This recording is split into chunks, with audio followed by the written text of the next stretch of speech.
welcome to another edition of the Brotherhood Remnant podcast. I'm Tim Yarbrough, and with me is my co-host, Rob Carr. And wow, we are back for another edition, and we are so excited to share some great information with our vast audience out there. Right, Rob? Absolutely. I And mean, we've our been, audience is growing by yep, leaps and bounds, and we just started this thing. I know, I know. And we hope that that audience will multiply through their giving the word out that we're here and Absolutely. doing this. That's So, Rob. Let me just kind of get this thing going for us, yeah. and I'm pretty much going to turn it over to you. But Okay. I mentioned in the last podcast that we have the Brotherhood Remnant blog, which Yes. was started in 2007, but has been neglected now for many, many, many years. It might have been started in 2006. I can't remember. But anyway, on September 5th of 2007, there was an article posted, and the title of that article was Important Works of J.T. Henderson Acquired. And J.T. Henderson, for those that do not know, and Rob's going to educate us to this in just a minute, J.T. Henderson was the first executive secretary That's true. of the Layman's Missionary Movement, which ultimately became the Brotherhood Commission. And we're going to walk everybody all through that history as time goes by.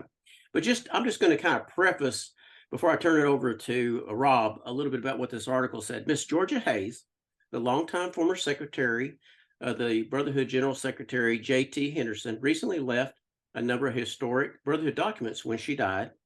She died at age 99 in October of 2006, and she was the secretary to Henderson, who was, as we mentioned, the first general secretary uh, the year that the Baptist Brotherhood of the South was established in 1907.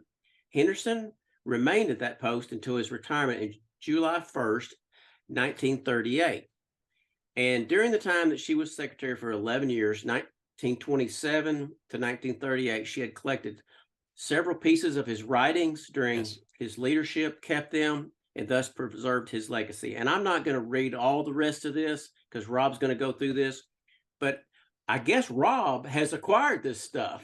I And I have don't it. know how I came across this article when it was originally posted, but he's going to educate us on this interesting material that he has kept in his basement in Georgia. And we're going to hear from Rob now. And Rob, while you're beginning to start us on all this, I'm going to Yes. put the PowerPoint up You that put the you PowerPoint sent up. me. Okay. Yeah. And I'm not exactly sure when I accumulated it, but I do know that the material went to NAM and it ended up in my office. And so I opened it up and went, this is J.T. Henderson. I know who that is because of my study of Brotherhood history, but I boxed it up, put it away in a finished basement. Now it's not, and we recently reopened it. And so I'm presenting to you all who this man is because I think it's of interest, not only of him as a person, but of his commitment to the work that ultimately became Brotherhood. And as Tim said, it started out as the Layman's Missionary Movement.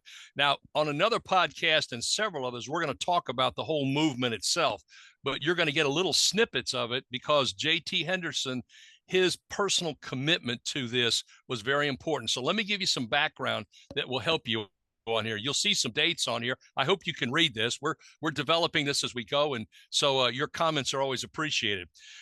Dr. John T. Henderson. Okay, he was born July the 27th, 1858, in Monroe County, Tennessee. And he lived there most of his life.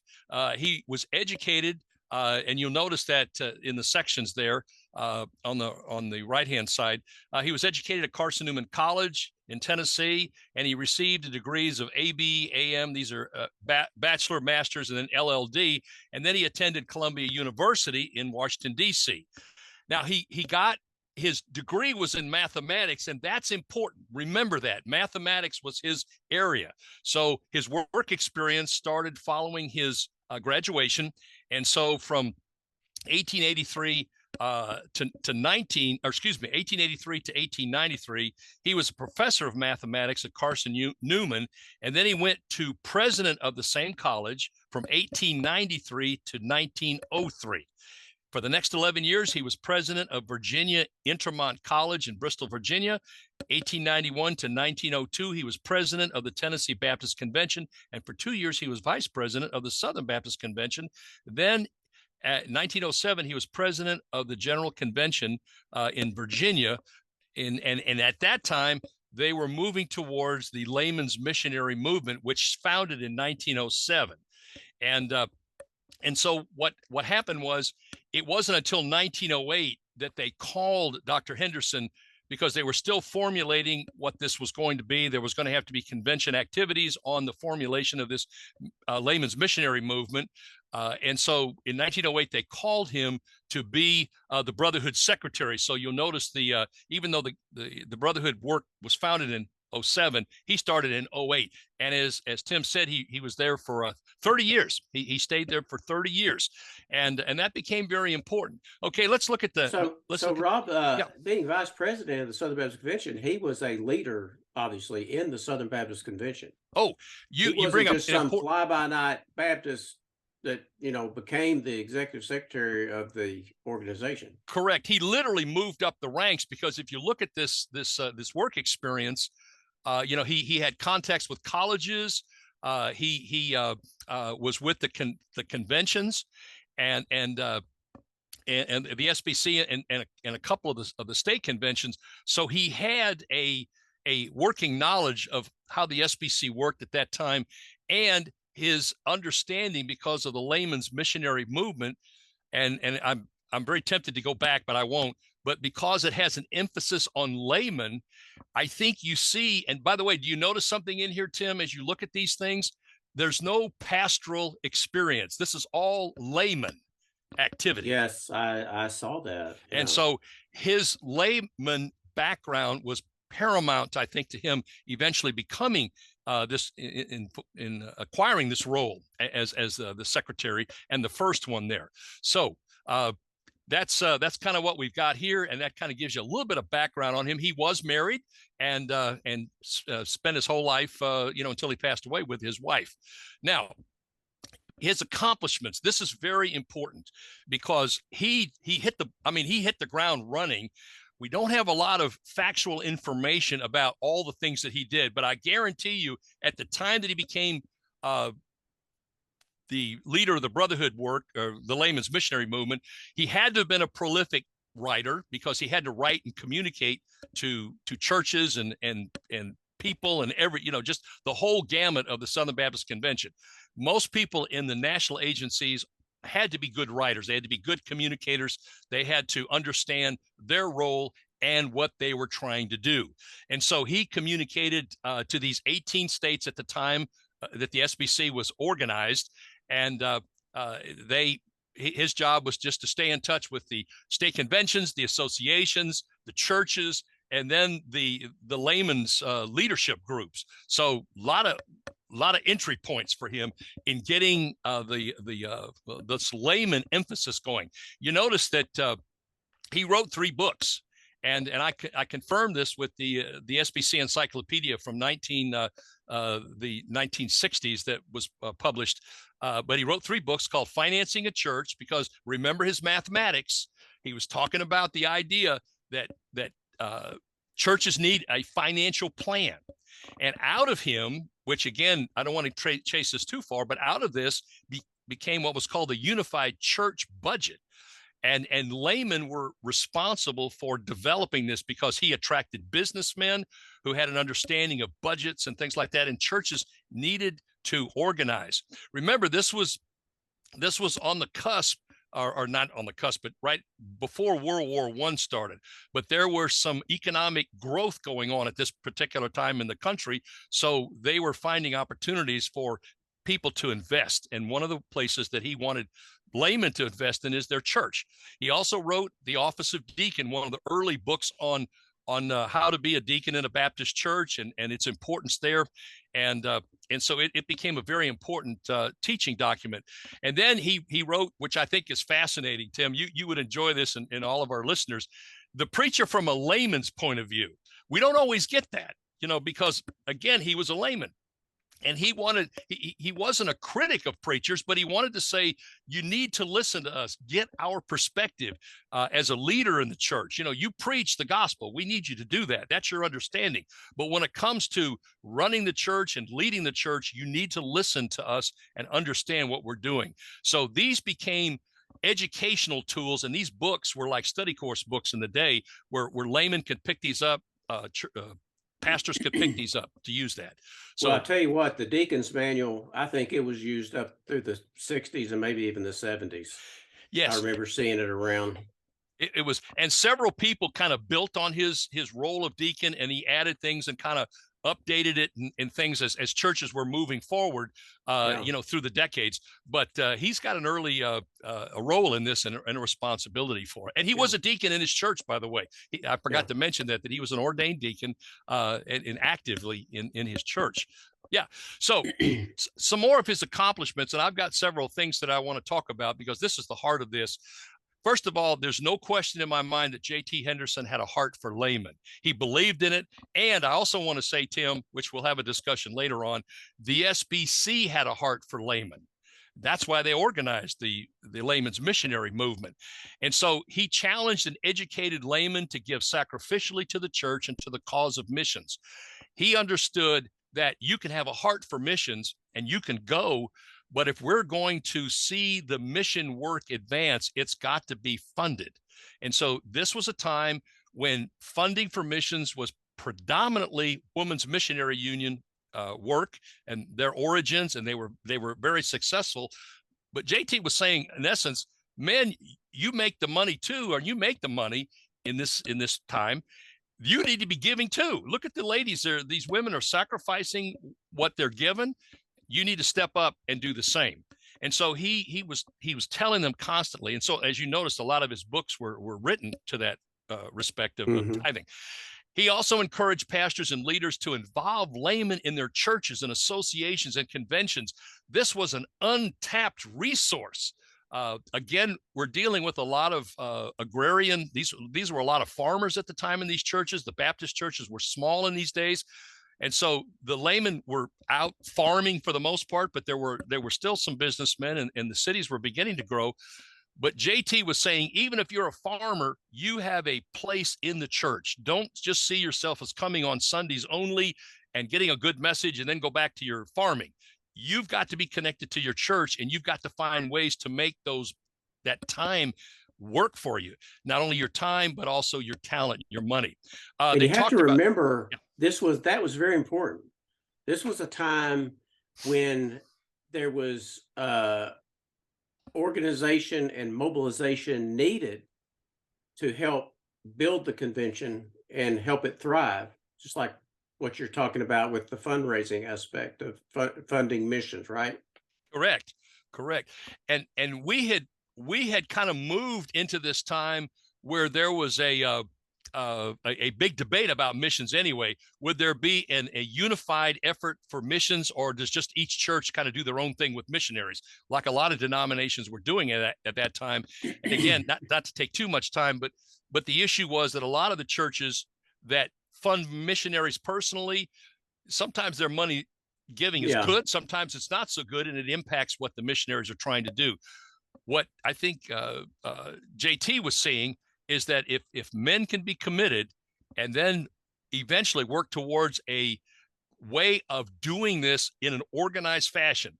I put up here that, not only was he active in his church and communicating via letters, but one year he traveled 33,000 miles, delivered 275 addresses to over 100 churches. This man, now, I don't know if he had a car. He probably had trains. He had people probably picking him up.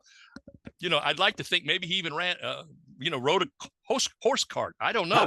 I mean, gosh, think about that, Rob. We were doing 33,000 miles most of the time.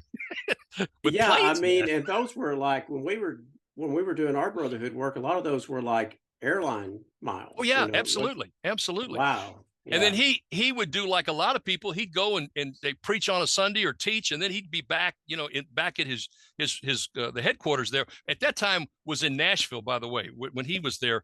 And let me just back up to say that his eulogy actually had him close to 900,000 miles of the 30 years that he was there. He logged in about 900,000 miles of travel. So this man was everywhere. And remember, there were only 18 states, so he could cover a lot of territory, but it was still a lot of work and time.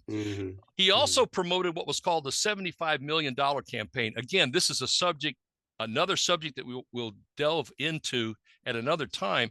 But the idea is that as we began to move, particularly from the time of after World War I, the economic was booming in the 20s, and so the idea was that JT and several other prominent Southern Baptist leaders said we need to work on getting people to commit, and they came up with $75 million as a goal. A pledge of $98 million was secured in pledges. And so they worked on this with the idea that this would fund everything: the seminaries, the Home and Foreign Mission Board. It would help get churches started. It would take care of benevolence. It was to do it all. And it would take the pressure of trying to come up with enough money every year. They wanted to do something big and bold. And to them, this was big and bold. Now, I won't go into the story of this, but it had a great start. But I'll leave it there for another podcast. He also was good at promoting, ultimately, which became the cooperative program, which Southern Baptists are still using today. Is important for that. So this is what I want to talk about his objective and his vision. His objective was all through his life. He was committed to this. He shared it. He talked it. He wrote it, and he lived it. This wasn't just something he told everybody else to do. He did it himself. His objective, and I love this, Tim, and I know you appreciate this, is to enlist men in the affairs of Christ's kingdom.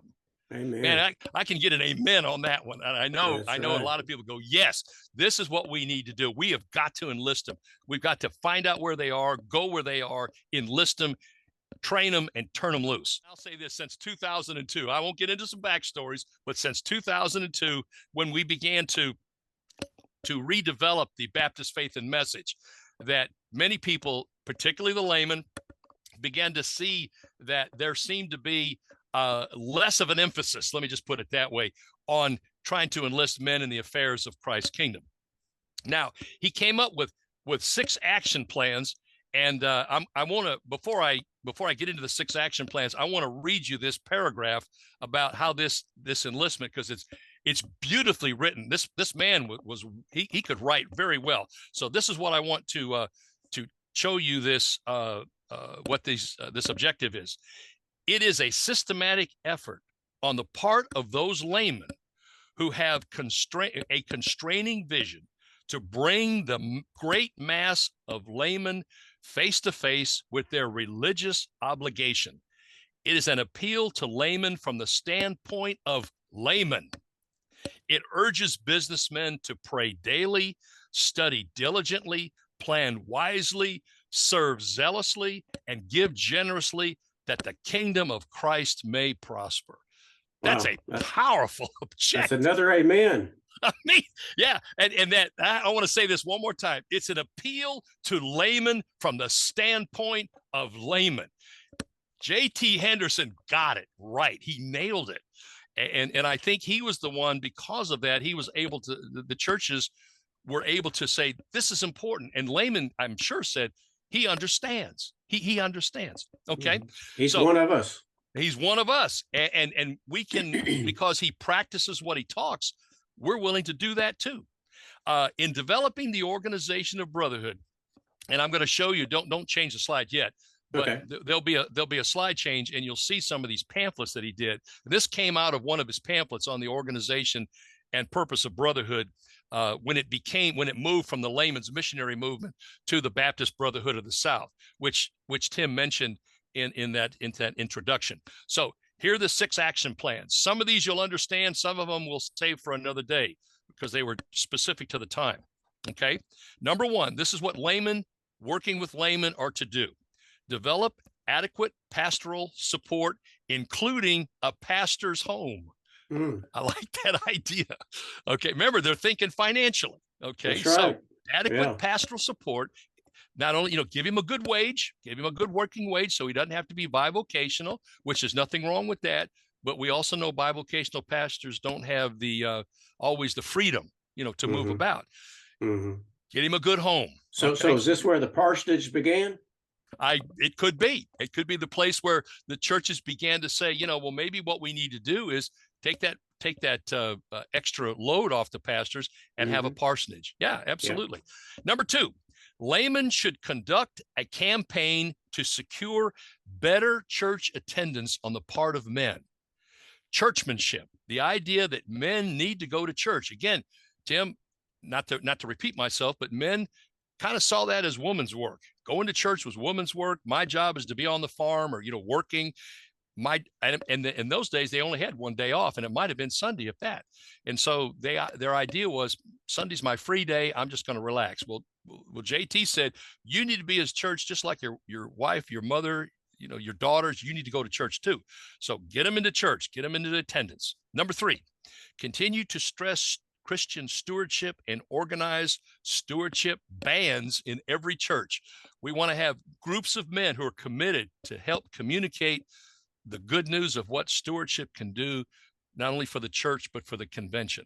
So the idea of giving and giving faithfully, and what does that mean to be a good steward of God's resources? Number 4, give large publicity to the suggestion that Christian men write their wills early, secure legal counsel, and devote at least 1/10 of their estates to the Lord's cause. Again, this was early. A lot of people today will will some of their estate to, like, the International Mission Board or the North American Mission Board. He was talking about this back there in the 1930s and 20s, where, and you're going to find out later on, he did that himself. He actually practiced that himself. So, get your will straightened out. Who do you want to just have your money all go to your kids, or do you want to see the kingdom expand into other areas of mission, church planting, and things like that? So he wanted to do it, and people responded to that. Let's see. Number 5, the Brotherhood would continue to advocate unfailing loyalty to the pastor, religion in business, business in religion, a larger reading of religious literature, and the cultivation of deeper spirituality. Those all themselves are huge points. He's talking about loyalty to the pastor, and then be sure that in your business affairs that you bring your Christian values there. And then in your church, be sure that you have good business practices. And then read, man. You need to get up and read once in a while, a book or study or something. I tell you, how could any pastor object to any of this? I'm telling you. Yeah. And when I was going over this, Tim, and not to comment too much here, but I was like, why did we move away from this? Absolutely. It just surprises me. And then the idea that we're challenging men to cultivate their own spiritual walk, their own spiritual life. Again, another value of that. Now, action plan number 6 is interesting because it's specific to the times following the $75 million campaign, but it was placed in here in the 1930s. And we'll talk about it at another time, but I'm going to leave it just where it is. I'll read it to you, but I won't go into much detail here because the Brotherhood is thoroughly committed to the Belmont Covenant Plan and the $100,000 club. It would urge our men everywhere to give to these causes their loyal support. And so what he's talking about there, again, is financing, the idea of taking resources above and beyond their normal tithing and their normal giving, and these particular causes, which we'll get into a little more specific when we talk about the whole $75 million campaign in and of itself. Those were the 6 action plans that he worked on and he developed through his tenure. And some of that kind of moved into our era, Tim. Eventually it got there in some form or fashion. So anyway, you can go to the next slide now. And what I want to show you is these are 4 of the 24 pamphlets he helped put together. Now, if you notice the 3 there, the first 3 that you see on starting with your left, By the way, the information I gave to you, those 6 action plans, and came out of the origin, purpose, and method there, the first one. And then he wrote several others. But if you noticed on the last one, Shall We Tithe, he cooperated with other helpful people. And look at this, Little Rock, Arkansas. There Tim, you go. There you go. Editor The now Baptist, was it Advance? The Baptist Advance was the precursor to the Arkansas Baptist News. Okay. News magazine. Yeah. Okay. Absolutely. Where I was editor for 9 years. And did you that history I know goes back ways. Are you familiar with this gentleman? I do not. Absolutely. He was one of the editors at one time. Okay. Can you pronounce his name? Is it Compare? Compare, I believe is the way you pronounce Compare it. JS. Yeah, I'm pretty sure he was one of the editors. Okay. And so anything that would help people, this one, which I want to talk about later, The Farmer and His Tithe, is just fantastic. It's well written, and it's on a level where a layman can go, I get it. I get it. Yeah. Have you noticed here, just in pointing out the Baptist Advance and the connection there, how layman's work interweaved the development of the convention? Oh, yes. Oh, yes. Okay. Yes. And I can tell you this, later on, we'll be talking about this, but the Stewardship Commission formed and moved from the Brotherhood workings to its own commission level because of it, because it was so successful, it was so well done, and the layman totally committed to it and lived it. And as a result, we were then talking about not just $1 million, but tens of millions and ultimately hundreds of millions of dollars because of these kind of pamphlets. Mm-hmm. It's wonderful. Now he like I said, he did 24 of these, but I have out of the Miss Hayes estate, I was able to acquire 4 of these. I hope I'll find the others eventually, and we'll put those on the Brotherhood blog. But these will be completely scanned, and we'll make these available if people want to read them and refer to them as some great ideas in here.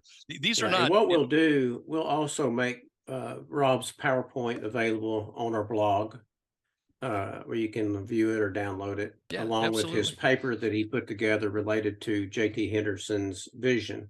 Just want to let you know, Rob, we're right at 7. We got about 7 more minutes. Okay, well, this is good because I'm getting to the basically finishing up here. If you want to turn to the next slide. Okay.